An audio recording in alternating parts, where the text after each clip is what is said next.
ప్రతి విజయం వెనుక ఉంటుందో మహిళ వెలుగుల్ని పంచి కరిగే కొవ్వొత్తిలా ఆ వెలుగే సత్యం శివం గుర్తిస్తే నీదే జయం ఒక మగువ శాపంతో పసివాడే గగనం ఒక మహిళా శపథంతో కొణికింది భువనం మధురం నీ చరిత్రం ఓ మగువా జయీ భవ ఓ మహిళా విజయీ భవ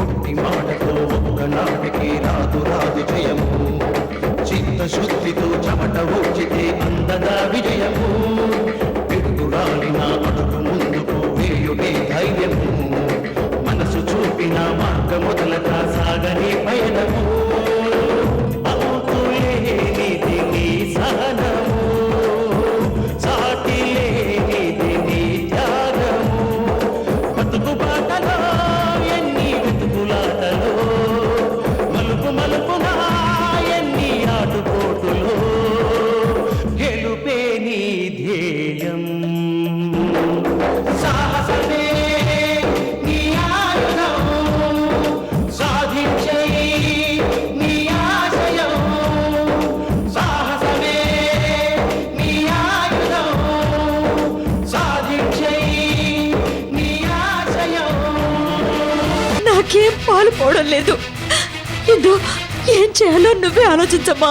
చేయడానికి ఉంది, అందరం వెళ్ళి వాళ్ళతోనే మాట్లాడదాం. పద పదండి. ఆగండి.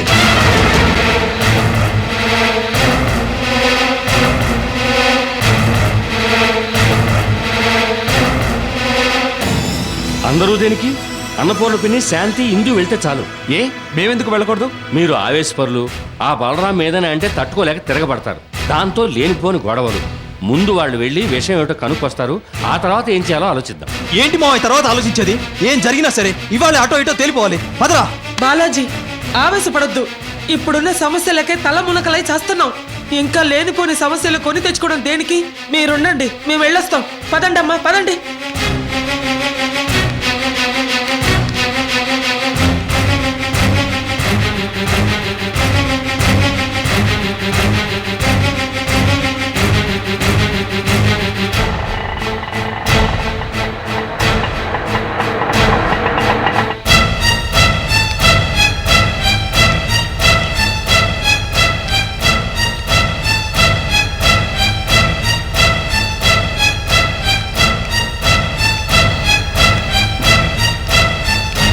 వదినా, వదినా, వదినా.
ఏమండి, వీళ్ళు ముగ్గురు ఎందుకు వచ్చారో కనుక్కోండి.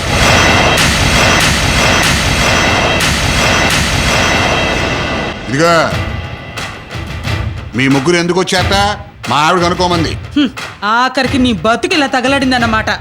అంటే పెళ్ళం చేతిలో కీలు బొమ్మ. ముసలిదేదో అనవసరంగా వాగుతోంది. మర్యాదగా వచ్చిన పని ఏమిటో చూసుకొని వెళ్ళమని చెప్పండి. విన్నారుగా, వచ్చిన పని ఏంటో చెప్పండి. వదినా, నీ వరుసేం బాలేదు.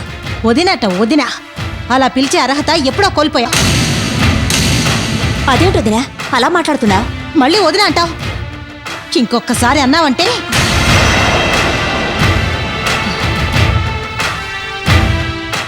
లక్ష్మి గారు, ఈ ఇంటిని వేలం వేస్తున్నట్టుగా పేపర్లో ప్రకటన వచ్చింది. ఆ ప్రకటన ఇచ్చింది నేనే. ఎందుకలా ఇచ్చారు? మా ఇంటిని వేలం వేస్తున్నారా? ఏమిటి, ఇది మీ ఇల్లా? అవును, మా ఇల్లే. మీకు ఇవ్వాల్సిన డబ్బు ఎప్పుడో ఇచ్చేశావు. నువ్వు నాకు రాసిచ్చేశావు. ఈ ఇంటి మీద నీకు ఏ హక్కు లేదు, అధికారము లేదు. ఇప్పుడు ఇది మా ఇల్లు, నా పేరు మీద ఉంది. నీ పేరు మీద ఉన్నంత మాత్రాన ఇల్లు నీదవుతుందా? లేకపోతే మీదవుతుందా? కావాలని నా కూతురు నీ పెళ్ళానికి రాసిచ్చింది. ఎవడి కోసం రాసిస్తుంది? ఈ ఇంటి గురించి మాట్లాడడానికి నీకేం అధికారం లేదు. ఇదేమన్నా నీ అబ్బ సొత్తా, లేక మీ ఆయన సంపాదించిందా? నువ్వేదో నీ కూతురికి రాసిచ్చినట్టు మాట్లాడతావేంటి? లక్ష్మి, నువ్వు చాలా ఎక్కువగా మాట్లాడుతున్నావు. మీరు మాత్రం తక్కువ తినారా? మావయ్య, అనవసరంగా మాట్లాడొద్దు. మీ కూతుర్ని మేమేదో చేసేవన్న కక్షతో ఈ ఇంటిని నమ్ముతారా? హేయ్, ఈ ఇంటిని అమ్ముతానో లేక కూలగొట్టుకుంటానో అది నా ఇష్టం. నిలదీసే అధికారం మీకు లేదు. ప్రస్తుతం ఇది మీ పేరునే ఉండొచ్చు, కానీ ఇది మా ఆయన కష్టపడి కట్టించిన ఇల్లు. ఆహాహాహా, మీ ఆయన తెగ కష్టపడిపోయాడు పాపం. అసలు మీ ఆయన బతికున్నాడంటే దానికి కారణం నేను. మీ ఇద్దరికి పెళ్లి కావడానికి కారణం నేను. మీరు కుబేర్లు కావడానికి కారణం నేను. ఇవాళ మాకేమీ లేకుండా ఉండడానికి కారణం కూడా నువ్వే. దెప్పుతున్నావా? అంత అవసరం మాకు లేదు. అలాంటి నీచపు బుద్ధులు మా ఇంటా వంట లేవు. అన్నిటికీ నువ్వే కారణం అని గొప్పలు పోతున్నావు గాని ఇవాళ మేము చెట్టుకొకలం పుట్టకొకలం కావడానికి కారణం కూడా నువ్వే. హ్, మీ ఇష్టం. మీరెలా అనుకున్నా నాకేం బాధ లేదు. నా దృష్టిలో మీరు విశ్వాసఘాతకులు, తెన్నింటికే కన్నం వేసే నీచులు. అవసరానికో మాటగా ఊసరవెల్లిలా బతికేస్తుంటారు. ఏరు దాటిన తర్వాత తెప్ప తగలేసే రకాలు మీరు. మీకు కృతజ్ఞత లేదు, కనీసపు మానవత్వం లేదు. నా దృష్టిలో అసలు మీరు మనుషులే కాదు. తల్లి, కూతురు, మనవరాలు గొడవకొచ్చింది చాలు గాని ముందు మర్యాదగా బయటికి వెళ్ళండి.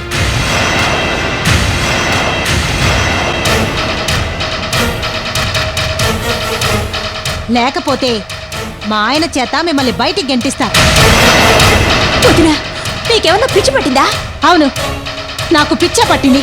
నా వాళ్ళనే పిచ్చి పట్టింది. అది ఇప్పుడిప్పుడే తగ్గుముఖం పట్టింది. ఇంకోసారి ఇక్కడికి వచ్చారంటే మర్యాద దక్కదు. వెళ్ళండి. లక్ష్మి, అకారణంగా మా మీద కక్ష కట్టినందుకు అనుభవిస్తావే. శాపనార్థాలు పెడుతున్నావా? కాదు, ఈ ఇంటి మీదున్న మమకారంతో చెప్తున్నాను. లక్ష్మి గారు, ఆఖరిసారిగా అడుగుతున్నారు, ఈ ఇంటిని వేలం వేయకుండా ఆపుతారా లేదా? ఆపను.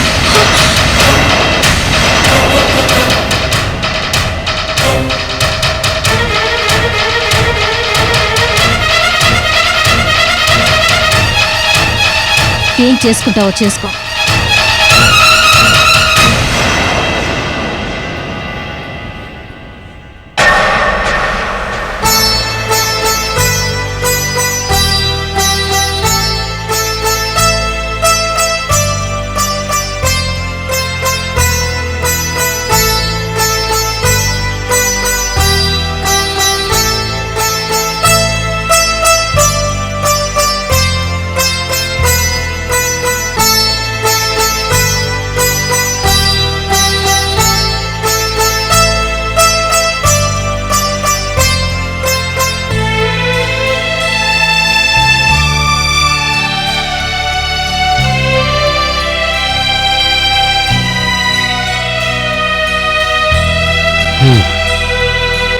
మొత్తానికి లక్ష్మి పుణ్యమా అని లక్ష్మీ నిలయం వేలానికి వచ్చిందనమాట.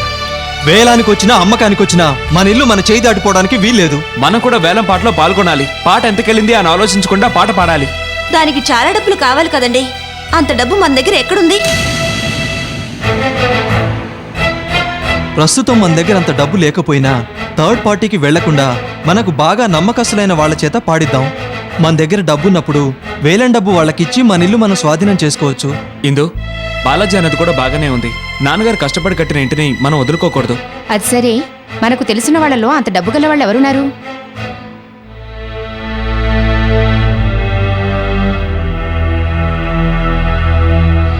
శాంతి, రామ్చంద్ సేట్ని అడిగి చూస్తే ఎలా ఉంటుంది? ఇందు, నాయుడు గారిని అడిగితే ఎలా ఉంటుంది?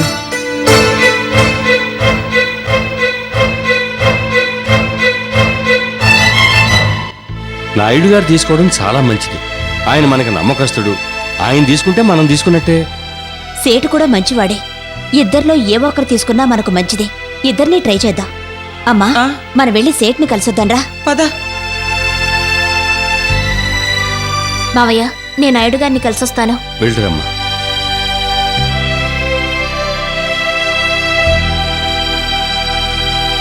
బాలాజీ, వినోద్, వాళ్ళు వెళ్ళారని పని అవుతుందేమోనని మనం ఇక్కడ కూర్చోవడం కాదు. సపోజ్ వాళ్ళిద్దరూ తీసుకోలేకపోతే ఎవరిని అప్రోచ్ అవ్వాలి, ఏం చేయాలి అనేది కూడా ఆలోచించండి. ఎట్టి పరిస్థితుల్లోనూ లక్ష్మీ నిలయం ఇంకొకళ్ళ చేతిలోకి వెళ్ళడానికి వీల్లేదు. అది మీ పరమే కావాలి. ఇది మా ధర్మ ప్రెస్టేజ్.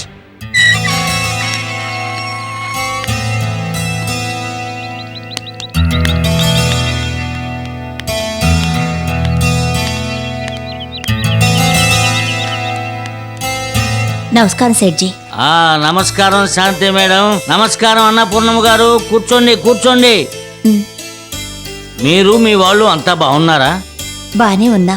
మిమ్మల్ని చూసి చాలా కాలం అయింది. ఏమి తీసుకుంటారు మేడం? ఇప్పుడేం వద్దు సేట్జీ. మీరు ఏదో ప్రాబ్లంలో ఉన్నట్టు, మీరు దేనికో వచ్చినట్టు తెలుస్తుంది. నిజమేనా? సేట్జీ, మా లక్ష్మీ నిలయం మా ఆడబడుచు లక్ష్మి చేతికి వెళ్ళిందిగా. ఇప్పుడు ఆవిడ దాన్ని వేలానికి పెట్టింది. చూసాం, పేపర్లో మేము చదివాం. చాలా బాధపడుతున్నాం. ఆ విషయంగానే మీ సహాయం కోరొచ్చాం సేట్జీ. మాది సహాయమా? ఏమిటో చెప్పండి మేడం. వేలంలో మీరు ఆ ఇంటిని పాడుకోవాలి. మాకు డబ్బొచ్చాక మీరు పాడిన డబ్బిచ్చి ఆ ఇంటిని మేము స్వాధీనం చేసుకుంటాం. మీ పెట్టుబడి వేస్ట్ కాకుండా, మీరు నష్టపోకుండా మేము ఆ ఇంటిని స్వాధీనం చేసుకునే వరకు వడ్డీ కూడా ఇస్తాం. వేలంలో పాల్గొని ఎలాగైనా సరే ఆ ఇంటిని మీరు దక్కించుకోవాలి సేట్జీ.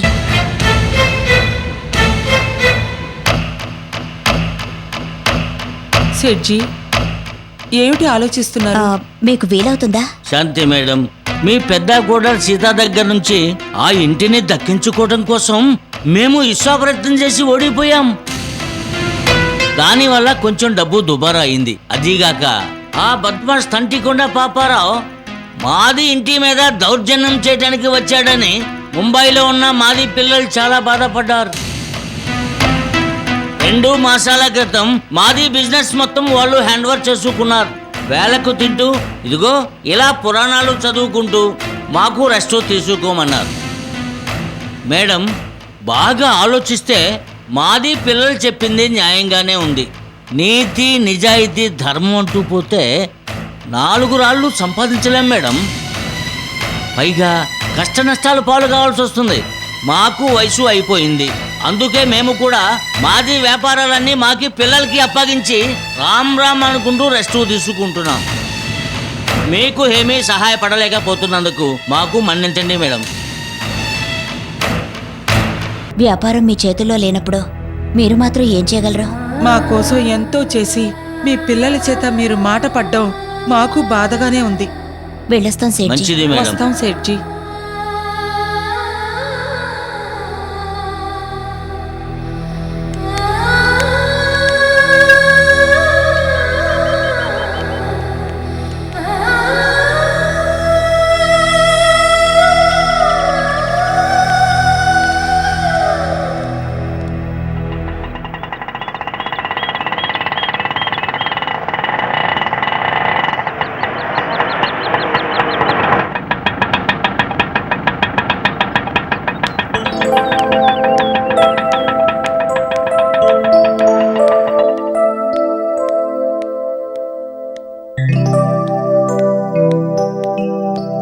అమ్మా, అమ్మా. ఇందు, రామ్మా రా. ఎక్కడికమ్మా? లోపల కూర్చుని మాట్లాడదాం రామ్మా. ఎప్పుడూ లేని ఈ కొత్త మర్యాదలేమిటమ్మా? నేనే నీ కన్న తల్లినని నీకు తెలిస్తే నువ్వు పట్టరాని ఆనందంతో పరవశించిపోతావమ్మా. ఇక్కడే కూర్చుందాం రామ్మా. ఇందు, ఏం తీసుకుంటావమ్మా? జ్యూస్ తీసుకురానా? ఏం వద్దమ్మా.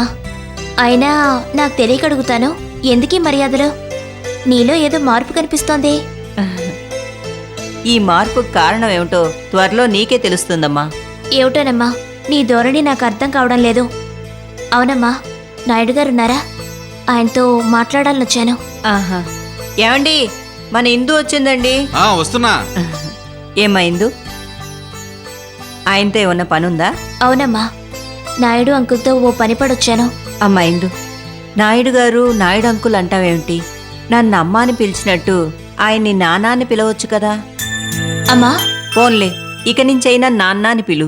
అమ్మా, ఎప్పటినుంచో నేను నిన్ను అమ్మ అని పిలుస్తున్నాను. కొత్తగా నాయుడు అంకుల్ని నాన్న అంటే ఏం బాగుంటుందమ్మా? అది కాదమ్మా. నమస్కారం అంకుల్. అమ్మా ఇందు, బాగున్నావా?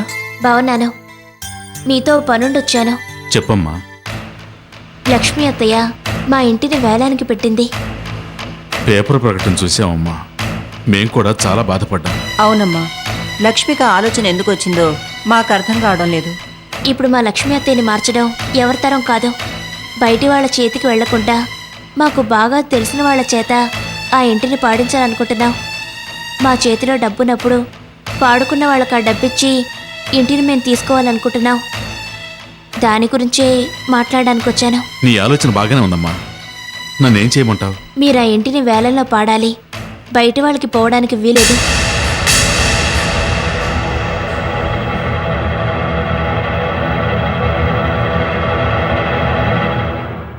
ఏంటి మీరిద్దరూ అలా షాక్ అయ్యారు? ఇందు, మా పరిస్థితి తెలిసి అడుగుతున్నావో తెలియక అడుగుతున్నావో నాకు అర్థం కావటం లేదమ్మా. కవిత వివేకులను బతికించడానికి లక్షలు ఖర్చయింది, అయినా వాళ్ళు దక్కలేదు. మేము 60 లక్షలు వేసిన బ్యాంకు దివాలా తీసింది, ఆ డబ్బు పోయింది. నువ్వు నోరు తెరిచి అడిగినందుకు మా తల తాకట్టు పెట్టేనా మీ ఇంటిని మేం పాడాలి. కానీ మాకంత స్తోమత లేదమ్మా. మాట సాయం తప్ప ఇంకే సాయం చేయలేనందుకు క్షమించమ్మా. అయ్యో, ఈ మాత్రం దానికి క్షమించడం ఏమిటంకల్? వీలు కానప్పుడు మీరు మాత్రం ఏం చేయగలరు? దీని గురించి మీరేం బాధపడకండి. మా ప్రయత్నాలేవో మేము చేసుకుంటాం. వస్తానంకల్. వస్తానమ్మా.